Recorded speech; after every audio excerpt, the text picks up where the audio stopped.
नमस्कार, मैं हूं आपके साथ आस्था कौशिक। दिल्ली ब्लास्ट केस में जांच एजेंसियों का एक्शन लगातार जारी है। एक और पड़ताल चल रही है, दूसरी तरफ संदिग्धों को दबोचा जा रहा है। पूरे मामले में यूपी का कनेक्शन भी सामने आया। यूपी एटीएस और कश्मीर पुलिस ने सहारनपुर, शामली, मुजफ्फरनगर और लखनऊ में छापे मारे। संदिग्ध डॉक्टर परवेज अंसारी से सहारनपुर में उसे गिरफ्तार किया, जो जैश ए मोहम्मद का समर्थक है। इससे पहले 6 नवंबर को डॉक्टर आदिल अहमद को सहारनपुर के एक अस्पताल से पकड़ा गया, जो श्रीनगर में जैश ए मोहम्मद के पोस्टर लगाने का आरोपी है। फरीदाबाद से 2900 किलो विस्फोटक अमोनियम नाइट्रेट असॉल्ट राइफल बरामद हुए। ये module JNK, Gujarat, Haryana, UP तक फैला है। आतंक का नेटवर्क खुला कैसे, ये भी आपको बताते हैं। कश्मीर पुलिस ने सहारनपुर से डॉक्टर आदिल को गिरफ्तार किया। कश्मीर का रहने वाला डॉक्टर सहारनपुर से गिरफ्तार हुआ। आदिल से पूछताछ में फरीदाबाद में रहे कश्मीरी डॉक्टर का यह खुलासा है। फरीदाबाद में डॉक्टर मुजम्मिल के ठिकानों से भारी विस्फोटक बरामद हुआ।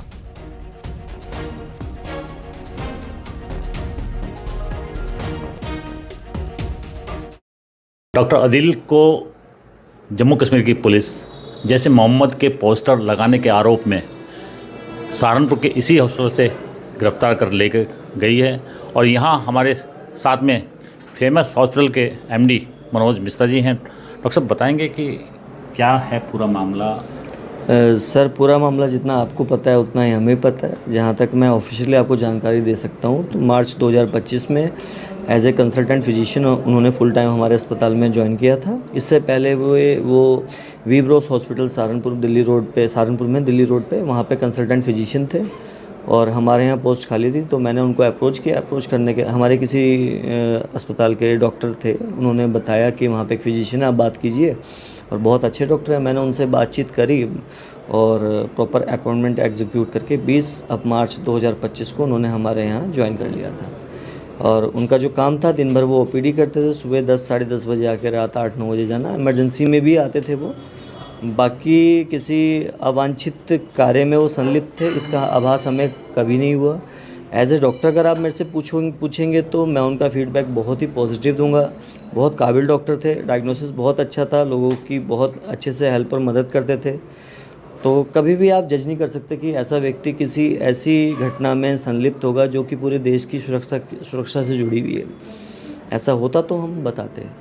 तो कुछ लोग बाहर से भी मिलने आते थे या नहीं आते थे? सर, बाहर से मिलने, देखिए आप एक पब्लिक प्लेस पे बैठे हैं, आप कंसल्टेंट डॉक्टर हैं, उनके मरीज वार्ड में भर्ती हैं, आईसीयू में भी, जनरल वार्ड में भी प्रोसीजर हो रहे हैं, तो दिन भर लोगों का आना जाना लगा रहता है। ये एक पब्लिक प्लेस है और इसमें भी कोई वैसा आदमी इनके से मिलने आ रहा है या उनसे संपर्क है, आप नहीं पता कर सकते।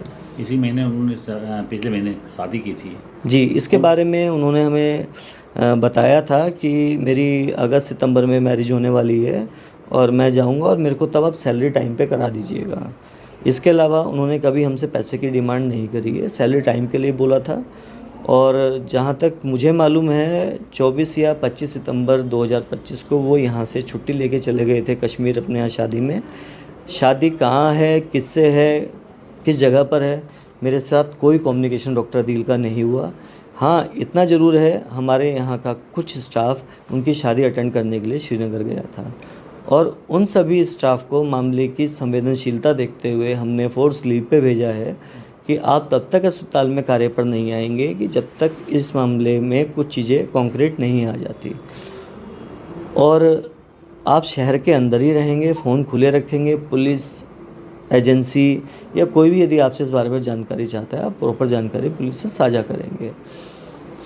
तो कुछ लोग गए थे और मैंने बीच में उनसे 24 अक्टूबर को संपर्क करने की कोशिश की थी।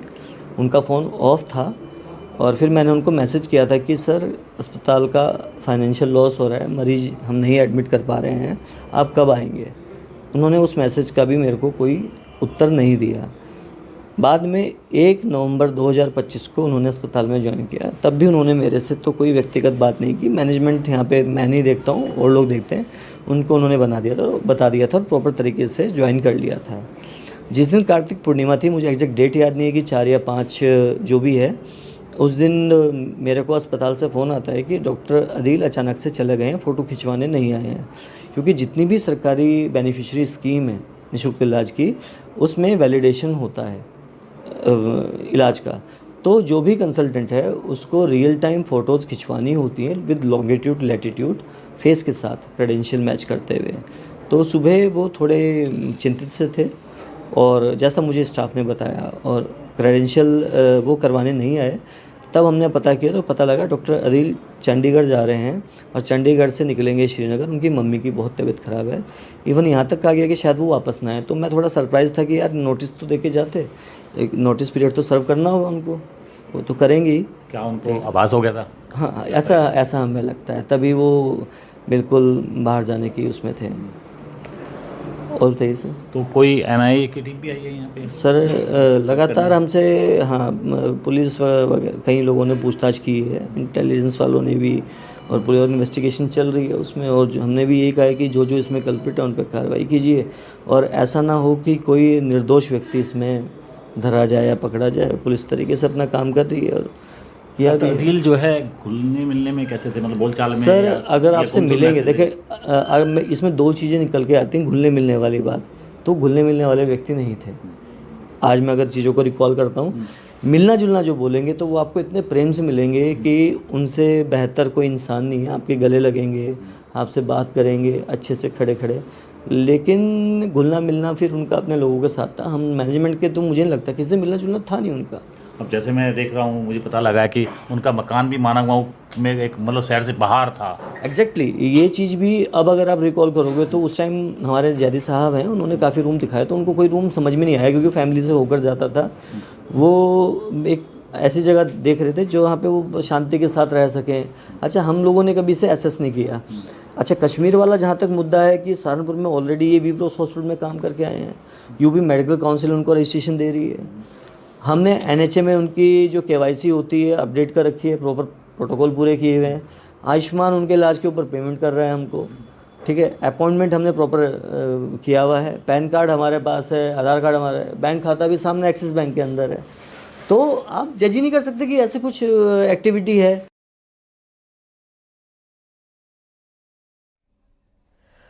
दिल्ली ब्लास्ट केस में लगातार जांच एजेंसी पड़ताल कर रही है और ताबड़तोड़ कार्रवाई का दौर भी जारी है। वहीं उत्तर प्रदेश कनेक्शन की बात करें तो इस पूरे खेल के तार की शुरुआत सहारनपुर से होती दिख रही है।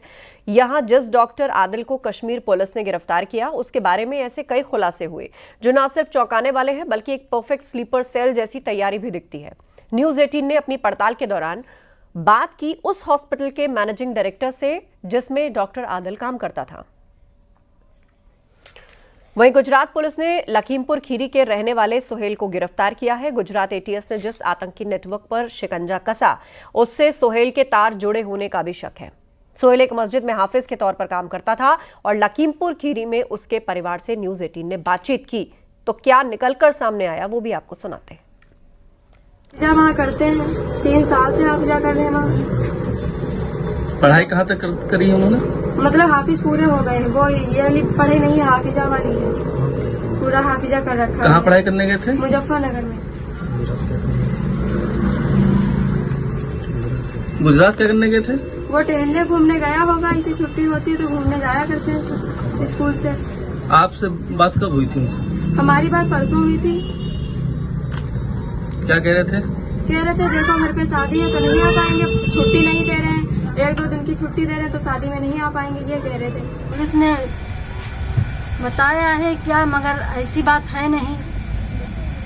अच्छा, पुलिस ये आपके किसी परिजनों में से किसी को लेके भी गई है क्या साथ में? छोटे भाई को ले गई सोहेल के। किस लिए लेके गई? वहाँ थाने में ले गई है। अच्छा, आपको कैसे जानकारी हुई कि आपका बेटा जो गिरफ्तार हो गया है, पुलिस ने गिरफ्तार कर लिया है? वहाँ से फोन आया था गुजरात से। किन कारणों में गिरफ्तार हुआ है? ये हमको मालूम नहीं।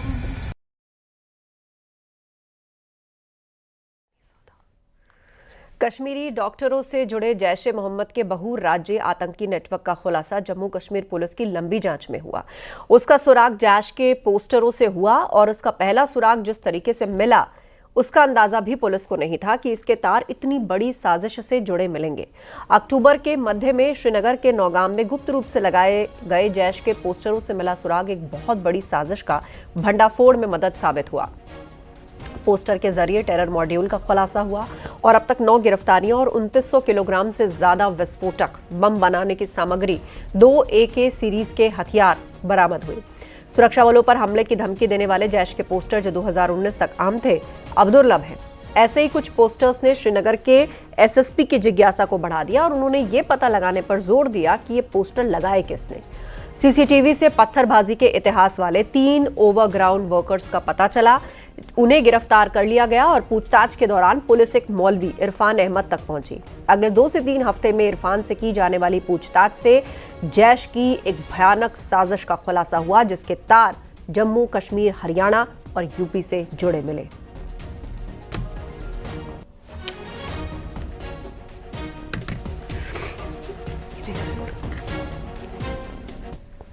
वहीं गुजरात ATS ने जिन आरोपियों को गिरफ्तार किया है उनमें झंझाना कस्बे का आजाद सैफी भी शामिल है। आजाद एक कारीगर के तौर पर काम करता था। वहीं परिवार ने उसे लेकर क्या कुछ कहा, आप सुनवाते हैं। मेरे को फोन आता उनका 2-2:30 बजे गुजरात से, केला तुम्हारे भाई को अरेस्ट कर लिया है और तुम उनको जानते हो। मैं जानता हूँ। मगर जी मेरी बात करो तो भाई से, केला 2 घंटा बाद बात कराएंगे। बस ये इतनी जानकारी मिली है। अच्छा, तुम्हारे भाई के ऊपर कोई पहले भी मुकदमे हैं यहाँ वगैरह? इस पर कोई मुकदमा नहीं, ना हमारी किसी लड़ाई है। अच्छा, तो ये क्या कहकर गया था घर से? ये नहीं कह रहा था जी, काम कर रहा था यहाँ प्लाट पे, केला का मैं बुढ़ाने जाऊँ। फिर बुढ़ाने मगर लड़की को ले, मेरी लड़की जा रही है वहाँ। तुम्हारी शादी वहाँ पे हुई बुढ़ाने में? हाँ जी। कितनी बड़ी बच्ची है? 10 साल की है जी वो। तो यहाँ पे कितने दिनों से था जिंजाने में? उसे 3 महीने हो लिए बस। जमात में से आया, जमात में से आए लोग उसे 1-1.5 महीना ही हुआ बस। फिर इस पे फोन आया, ये कहना अब्बू, और वहाँ से फोन आया मेरे पे अहमदाबाद से, और आज़ाद को पकड़ लिया किसने ATS वाले पता नहीं कौन थे, उन्होंने इसका फोन आया। फिर ये कहना तुम घर आ जाओ। तो मैं जब ही बाहर से उससे लोनी से इससे बालगढ़ से मैं आ लिया, उधर से वापस आ लिया घर। फिर यहाँ मैंने आके देखा हमारे घर पुलिस आ रही थी। यहाँ क्या काम करता था वैसे? नहीं तो बस चिनाई का करे था काम, और बस बाकी पट रहा था। क्या नाम और लड़के का आजाद। हाँ, और इसने रही होगी मेरे ख्याल में 20 में लग गया होगा, 19 में 20 में ही है बस। शादी हो गई? नहीं। अच्छा, ना भी तो शादी। क्या काम करता था वैसे यहाँ पे? बस पढ़ाई का करे था, चिनाई का भी काम करे, और बाकी इसने लॉकडाउन में जब काम नहीं रहा फिर यो सिलाई मशीन काम सिखाया भाई से हमने लुधियाना। दिल्ली ब्लास्ट के फरीदाबाद आतंकी मॉड्यूल से जुड़े हुए तार, सूत्रों के हवाले से खबर। फरीदाबाद आतंकी मॉड्यूल के 1 से ज्यादा ग्रुप्स एक्टिव हैं। फरीदाबाद आतंकी मॉड्यूल के दूसरे ग्रुप ने ब्लास्ट किया, ये सोर्सेस से जानकारी मिल रही है, और मॉड्यूल के खुलासे के बाद दूसरे ग्रुप ने ब्लास्ट किया।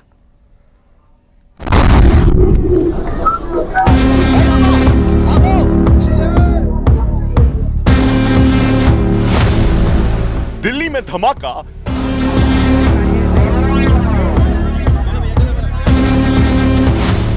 फरीदाबाद से जुड़े तार।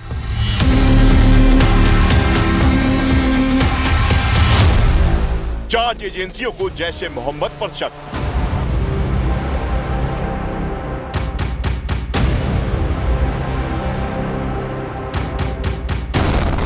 दिल्ली में लाल किला के बाद धमाके से पहले पूरे दिन फरीदाबाद में हलचल थी, और जैसे जैसे दिल्ली धमाकों की जांच आगे बढ़ी, शक की सुई फरीदाबाद की तरफ घूमती गई, क्योंकि धमाकों के दिन फरीदाबाद से पुलिस को करीब 3000 किलो अमोनियम नाइट्रेट मिला था। डॉक्टर मुजम्मिल और डॉक्टर आदिल गिरफ्तार हुए थे। इसके बाद कड़ियों से कड़ियों को जोड़ा गया और धीरे धीरे फरीदाबाद और जम्मू कश्मीर के बीच फैले नेटवर्क की परतें खुलती शुरू हो गईं। सबसे पहला एंगल फरीदाबाद का निकला, क्योंकि फरीदाबाद पुलिस के बड़े अधिकारियों के मुताबिक फरीदाबाद से पकड़ा गया आतंकी मॉड्यूल जैश ए मोहम्मद का आतंकी मॉड्यूल था, और दिल्ली में हुए लाल किला ब्लास्ट में भी जैश ए मोहम्मद आतंकी संगठन की साजिश नजर आ रही है।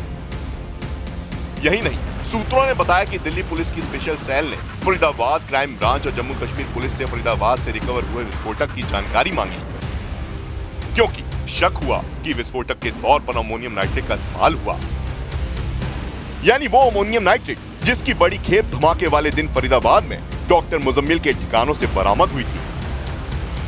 धमाकों की वजह की तह तक पहुंचने के लिए पुलिस ने फरीदाबाद में एक बार फिर सर्च ऑपरेशन चलाया। पुलिस की टीम फरीदाबाद में उस गांव पहुंची जहां से एक दिन पहले करीब 2500 किलो विस्फोटक मिला था। इसी गांव में कई किलो विस्फोटक बरामद हुआ। 2500 किलो के करीब विस्फोटक बरामद हुआ।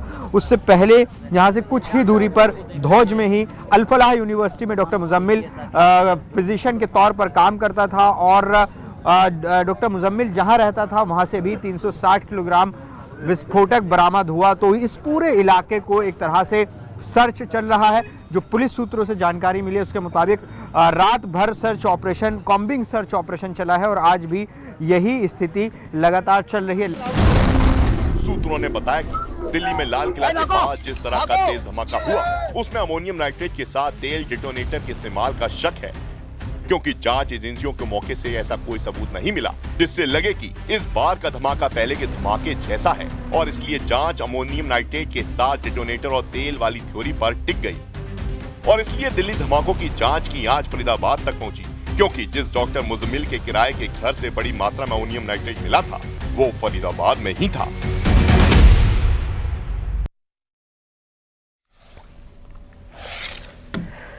दिल्ली में लाल किले के सामने हुए कार ब्लास्ट की जांच तेज हो गई है। जांच एजेंसियां इस विस्फोट की तह तक पहुंच रही हैं। अब आपको सिलसिलेवार तरीके से इस भयानक विस्फोट की टाइमलाइन भी बताते हैं।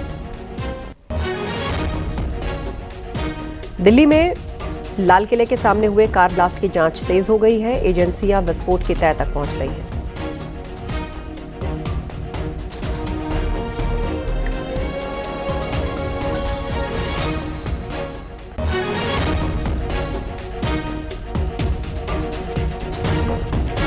तो डॉक्टर उमर के पिता को पुलिस ने हिरासत में लिया।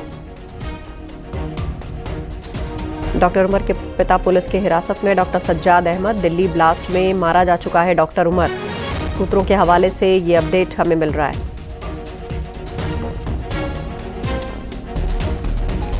दिल्ली में लाल किले के सामने हुए कार ब्लास्ट की जांच तेज हो गई है। जांच एजेंसियां इस विस्फोट की तह तक पहुंच रही हैं। आपको सिलसिलेवार तरीके से इस विस्फोट की टाइमलाइन बताते हैं।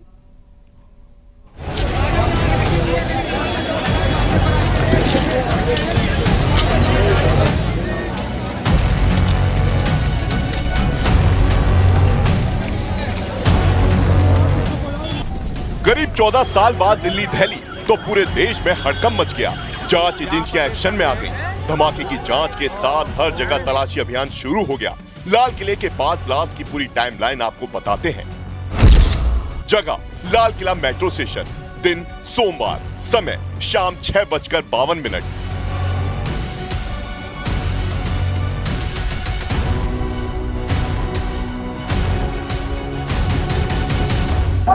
धमाके की ये तस्वीरें उस वक्त की हैं जब लाल किले के सामने एक जोरदार ब्लास्ट हुआ, जिसके बाद चारों तरफ चीख पुकार मच गई।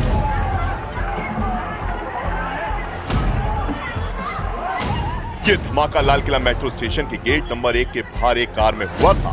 विस्फोट इतना शक्तिशाली था कि 4 किलोमीटर दूर तक लोग दहशत में आ गए। आसपास मौजूद गाड़ियों में आग लग गई और इलाके में अफरा तफरी मच गई। जैसे अरे मैं बिल्कुल खामोश हूँ, अरे मैं बिल्कुल खामोश हूँ, मैं इनका कहना मानूंगा। अब ये मेरी सिक्योरिटी, आप मेरी सिक्योरिटी नहीं है, आप मेरी सिक्योरिटी नहीं है, ये मेरी सिक्योरिटी है ना। No reply, no answer. मैं आपको देखिए, अगर गुस्सा आएगा तो मैं कोई जवाब नहीं दूंगा। अब आप पूछते रहिए, हम खामोश। अरे नहीं आइए आप प्लीज आइए, चाचा आइए प्लीज आइए। अरे हम ला रहे हैं चाचा, आइए प्लीज आइए, आइए हम भी सहयोग कर रहे हैं भाई। हम कौन गुंडे हैं, हम भी सहयोग कर रहे हैं। नहीं हम भी सहयोग कर रहे हैं। आप सभी लोग भाषण में बाहर आ रहे हैं, आएंगे आ जाइए चाचा, प्लीज आप बाहर जाइए, गेट के बाहर। आप अकेला आपका हो पाएगा? अच्छा सबका हो? नहीं हम सबका ही कह रहे हैं, हम अकेला नहीं कह रहे हैं। बाहर बुला रहा हूँ सबका। बिल्कुल आइए बाहर, सब तो मिला लो। वहाँ यहाँ सबका नहीं आ पाएगा, वहाँ आ जाएगा, आगे आ जाएगा सबका। आ जाइए, यहाँ नहीं आ पाएगा, वहाँ आ जाए। अरे यार आप बंद कर लोगे, हमारी भी जिंदगी बीत गई है इसी में। आ जाओ चाचा, आ जाओ यार, ये अच्छी बात नहीं है। किसी एक का हो गया ना, सबका हो जाने तो इसलिए कोई बात खड़ा कर दिए ना। किसी एक का नहीं हुआ तो हम नहीं कहते। चाचा आप यहाँ पे आकर बोल दिया तो चले जाएंगे। आपने एक जगह बोल दिया है ना। तो न्यूज़ 18 पर हर अपडेट सबसे पहले आपको बता रहे हैं किस तरीके से इसके तार जम्मू कश्मीर से लेकर हरियाणा, दिल्ली और यहाँ तक कि यूपी से जुड़ रहे हैं। दिल्ली ब्लास्ट के गुनहगारों की तलाश चल रही है। इस बीच सूत्रों के हवाले से जानकारियां सामने आ रही हैं किस तरह लोग एक दूसरे से जुड़े हुए उनके नाम सामने आ रहे हैं, वो अपने आप में चौंकाने वाला है। आतंक के डॉक्टरों का इलाज, किस तरह से डॉक्टर्स का ये नेटवर्क एक टेरर मॉड्यूल में बदला हुआ था और बहुत ही व्यवस्थित तरीके से काम कर रहा था। एक बहुत बड़ी घटना को अंजाम देने की प्लानिंग थी। एनआईए अब इस मामले की जांच करेगी। इस मामले की जांच को अब एनआईए को ट्रांसफर कर दिया गया है। लखनऊ में डॉक्टर शाहीन के घर के बाहर भीड़ लगी है। यहां भी जांच एजेंसियां और पुलिस पहुंची हुई है। लखनऊ में यूपी एटीएस की ये छापेमारी चल रही है।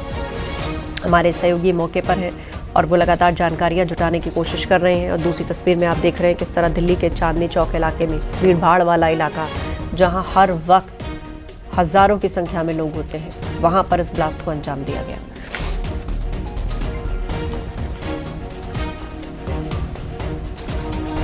दिल्ली ब्लास्ट के गुनहगारों की तलाश की जा रही है। इसी सिलसिले में कई जगह पर छापेमारी चल रही है। लखनऊ में डॉक्टर शाहीन के घर भी पुलिस पहुंची है और एटीएस की टीम पहुंची है। आपको तस्वीरें हम दिखा रहे हैं उस जगह की।